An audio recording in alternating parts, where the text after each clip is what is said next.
성경은 모든 사람들에게 인생의 가장 근본적이고 그리고 중대한 질문을 던집니다. 그리고 그 질문에 대한 답 또한 우리에게 제시를 해 줍니다. 이 질문이 성경의 가장 핵심적 질문이라고 해도 과언이 아닐 것입니다. 이 성경의 핵심적 질문은 이런 질문입니다. 인간이 어떻게 하면 죄의 문제를 해결할 수 있을까? 인간이 어떻게 하면 구원을 받을 수 있을까? 인간이 어떻게 죽음의 권세를 이기고 승리할 수 있을까? 과학이 아무리 많이 발달했다 하더라도 그 발달한 과학이 이러한 질문에 대한 답을 주지는 못합니다. 인간의 지식이 아무리 많다 하더라도 그 많은 지식이 이 질문에 대한 명확한 답을 제시해주는 못합니다.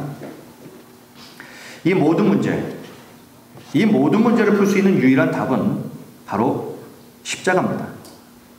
인생의 모든 것은 그래서 십자가와 연관하여 해석하고요. 또한 모든 답 역시 바로 이 십자가에 있습니다. 그래서 이 십자가는 하나님의 능력이요. 그리고 하나님의 지혜입니다. 그래서 우리 모든 믿는 자들의 자랑은 오직 이 십자가여야 한다는 것입니다. 자, 오늘 본문에 보면요. 예수님이 육체에 계실 때에 어떤 모습이셨으며 그리고 무엇을 하셨는가? 이거에 대해서 오늘 본문은 저희들에게 귀한 말씀을 줍니다. 제가 오늘 본문 5장 7절을 다시 한번 제가 읽도록 하겠습니다.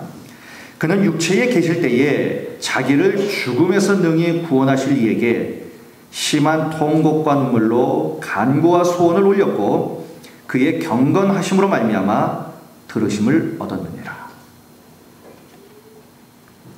자, 여기 보니까 이런 말씀이 있어요. 육체에 계실 때에 심한 통곡과 눈물로 간구와 소원을 올렸습니다.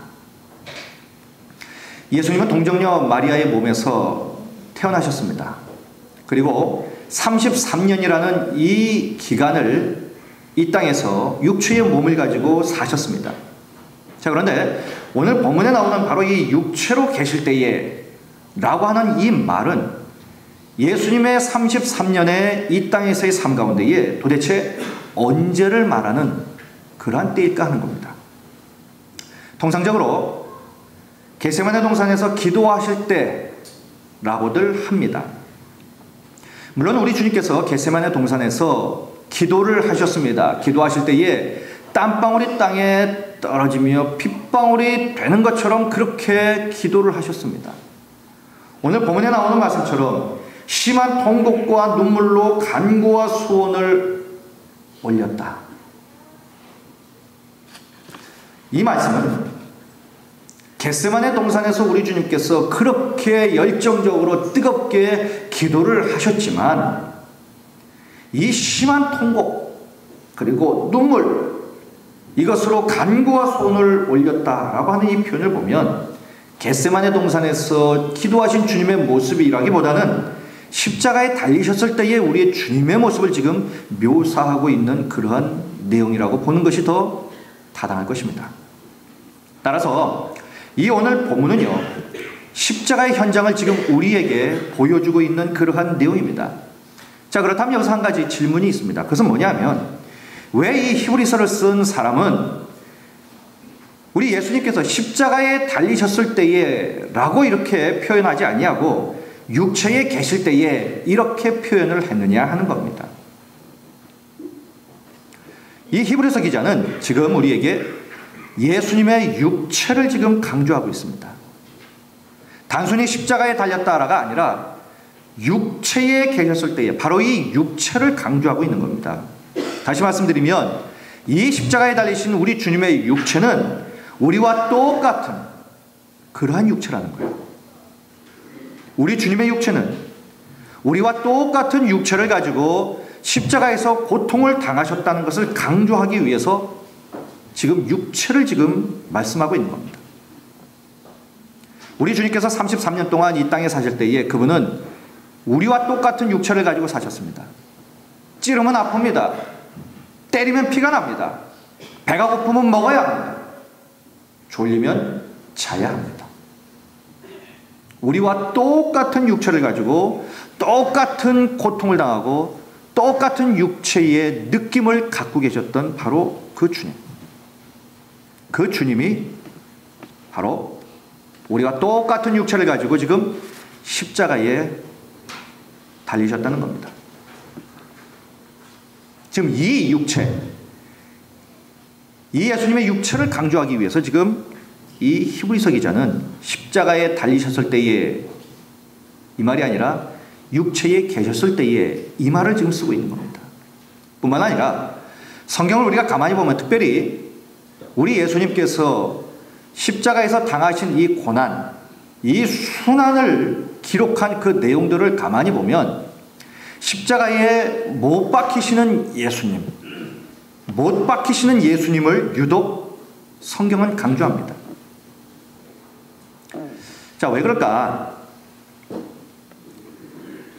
이 못 박혔다는 것, 이것을 성경은 유독 강조하고 있는데 그 이유가 있습니다. 이 못이라고 하는, 이 못이 우리에게 주는 영적인 진리가 있기 때문에 그렇습니다. 자, 제가 지금 사진 몇 장을 좀 보여드리겠습니다. 자, 잘 보이십니까? 자, 이 그림은요, 제목은 골고다 언덕입니다. 우리가 잘 아시죠? 골고다 언덕에 어떤 일이 벌어졌는지. 제가 이 성경 이 말씀을 묵상하면서 설교 준비를 하면서 골고다 언덕에 가보지를 않았죠. 물론 성지순례 때 골고다 언덕을 가봤습니다. 그러나 거긴 이미 교회가 세워져 있고요. 가면 그냥 교회 안을 들어가게 됩니다. 그러니까 전체적으로 골고다 언덕이 어떤 곳인지는 잘 모릅니다. 지리학적으로 보면 골고다 언덕은 전부 바위산입니다. 자, 그곳에 십자가 3개가 섰죠. 그래서 제가 그 현장에 어떤 느낌일까 싶어서 제가 이 골고다 언덕이라고 하는 이 성화들을 제가 좀 찾아봤습니다. 몇 개를 찾아봤어요. 그리고 어떻게 보면 거의 하루 종일 그냥 제 방에서 이 그림들을 이 컴퓨터 모니터를 통해서 제가 거의 하루 종일 쳐다봤습니다. 그리고 좀 묵상을 좀 해봤습니다. 자, 그런데 그렇게 묵상하는 가운데에 제가 이 그림들을 제가 이렇게 보면서 제가 뭔가 하나를 발견했습니다. 자, 이런 그림도 있고요. 그 다음에 또 이런 그림도 있습니다. 자, 이런 성화는 좀 더 예수님의 십자가를 가운데 두고 좀 더 클로즈업해서 잡아서 그린 그런 그림이죠. 그 다음 또 보시면 또 이런 그림도 있습니다. 이것은 이제 측면에서 이제 바라보고 그린 그런 그림이죠. 자, 제가 이런 여러 개의 그림들을 쭉 보면서 불현듯 제가 한 가지 발견한 게 있었습니다. 그것이 뭐였냐면 가운데 예수님의 십자가가 있고 그 양옆에 두 강도가 지금 매달려 있습니다. 그런데 십자가에서 못에 박혀서, 손과 발이 못에 박혀서 지금 십자가에 매달려 있는 분은 예수님밖에 없다는 거예요. 양쪽 옆에 있는 강도는 손과 발이 못에 박히지 않았다는 것을 발견했습니다. 다 끈에 묶여 있어요. 제가 여러 장을 봤는데 딱 한 장 빼고는 다 이런 그림이었습니다. 제가 여기서 질문이 하나 또 제 스스로 생깁니다. 그럼 도대체 이 골고다 언덕이라고 하는 이 장면을, 그림을 그린 이 화가들, 이 중세 화가들인데 이 사람들은 왜 거의 동일하게 예수님만 손과 발에 못이 박히는 그림을 그렸고 양쪽 강도들은 끈에 묶인 채로 십자가형을 받게끔 그렸는가? 물론 그때 당시에는 이 십자가형이 이런 종류가 있었습니다. 못으로 박는 것도 있었고 끈으로 묶는 것도 있었어요. 자, 그렇다면 왜 예수님만 못에 박혔고 양쪽에 있는 강도들은 그냥 끈에 묶였을까? 이 못이라고 하는 것을 그래서 또 여러 날 동안 한번 묵상을 해봤습니다. 여러분이 가만히 보십시오. 지금 이 교회도 그렇고 어떤 집도 그렇고 보면 못이 다 들어갑니다. 못이 다 들어가긴 한데 못은 겉에 드러나지 않아요. 못은 다 속에 숨어 있습니다. 그렇지만 이 못들이 속에 다 숨어 있는 가운데에 건물은 세워집니다. 아름다운 건물들이 세워지고 있는 거예요. 그래서 제가 깨달은 것은 이겁니다. 못이라고 하는 것은 순종의 지혜를 우리에게 가르쳐 주는구나. 못은 망치에 얻어맞습니다. 망치에 맞으면 맞을수록 이 못은 더욱더 깊은 곳으로 들어갑니다. 그리고 아름다운 건물을 세워나가기 위해서 자신은 점점점 그 어두운 속으로 숨어 들어갑니다. 겉으로 드러나지 않는 거예요. 못은 자신을 감추면서 다른 것을 받쳐줍니다. 다른 것을 버티게 해줍니다. 다른 것을 이어주게 합니다. 그러면서 무언가 아름다운 것을 세워나갑니다. 이게 무엇이에요?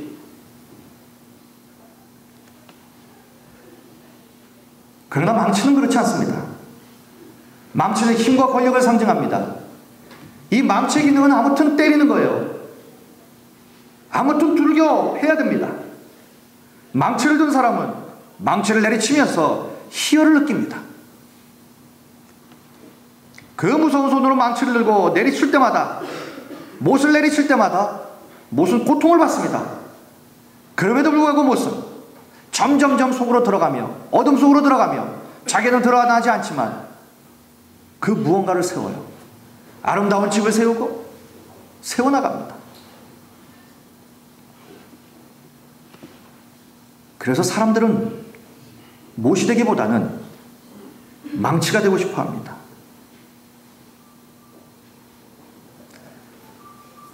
교회도 그렇지 않습니까?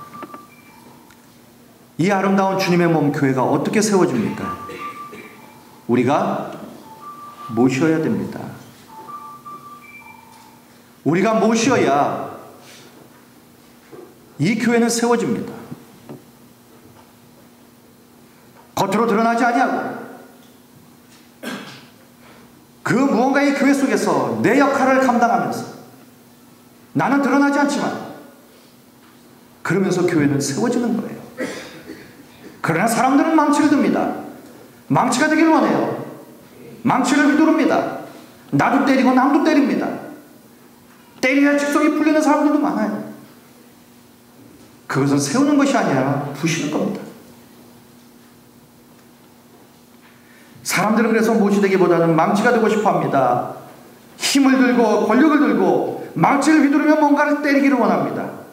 그러나 주님의 나라와 우리 주님의 몸인 교회는 모셔야 세워진다는 거예요. 위대한 일은 망치가 아니라 모실 때 가능하다는 거예요.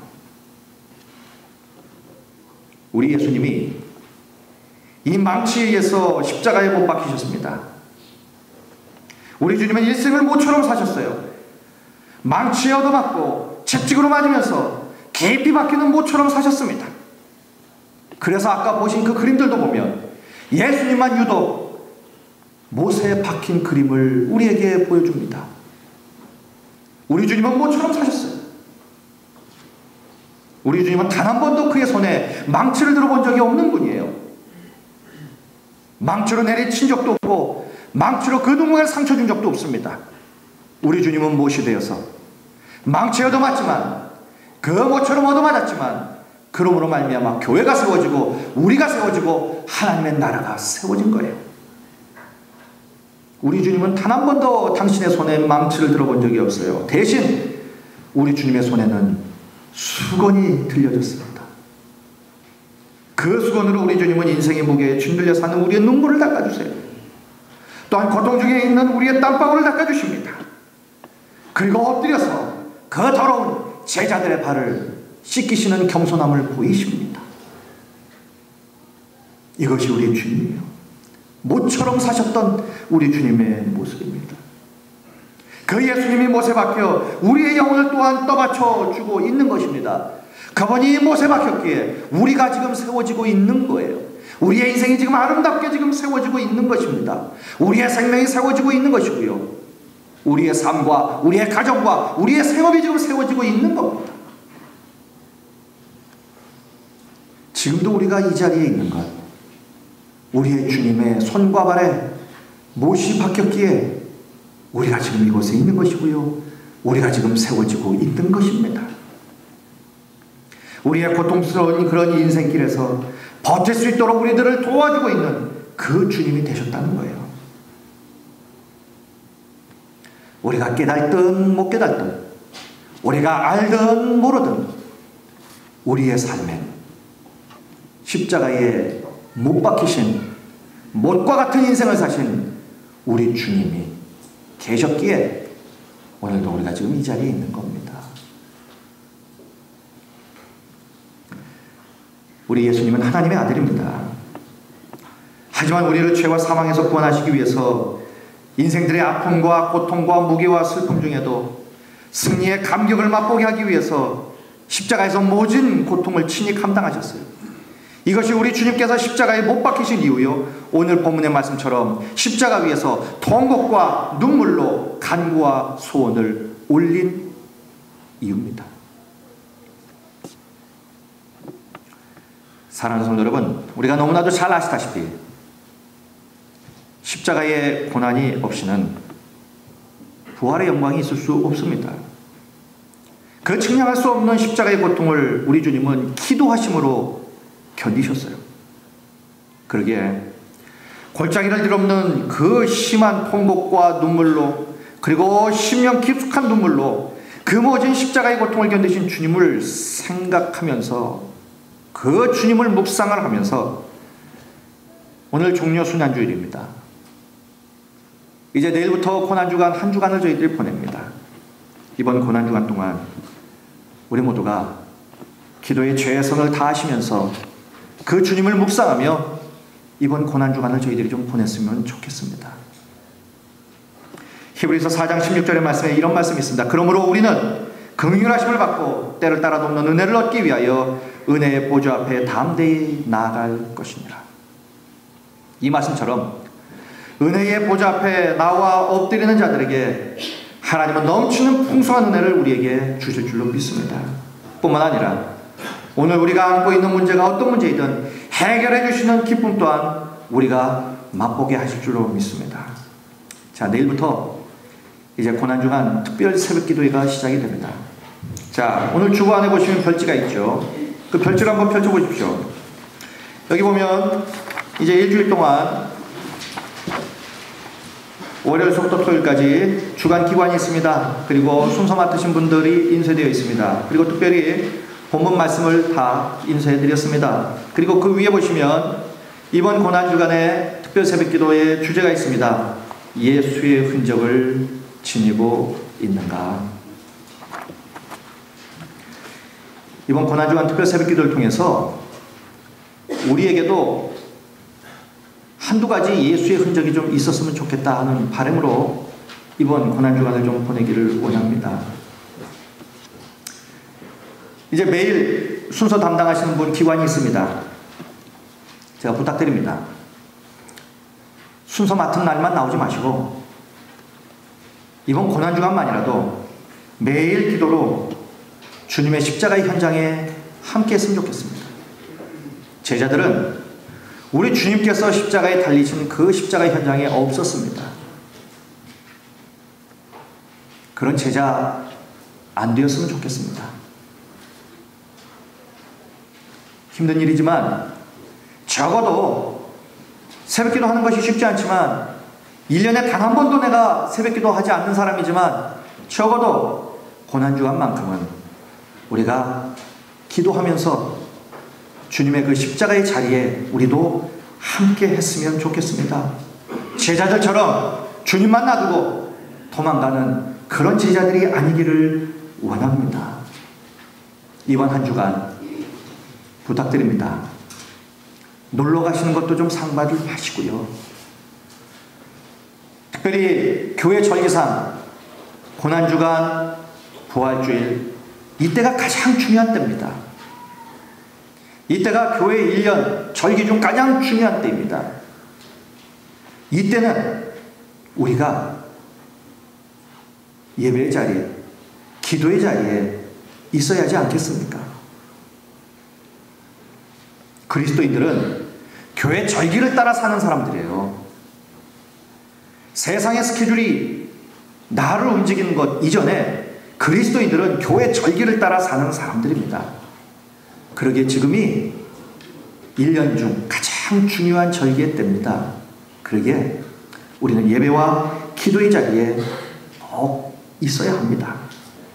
이번 고난주간을 우리가 좀 기도로 보내시면서 나를 위한 주님의 그 크신 사랑을 다시 한번 깊이 체험하시고 기도를 통한 응답의 은혜 또한 우리가 누리셨으면 좋겠습니다.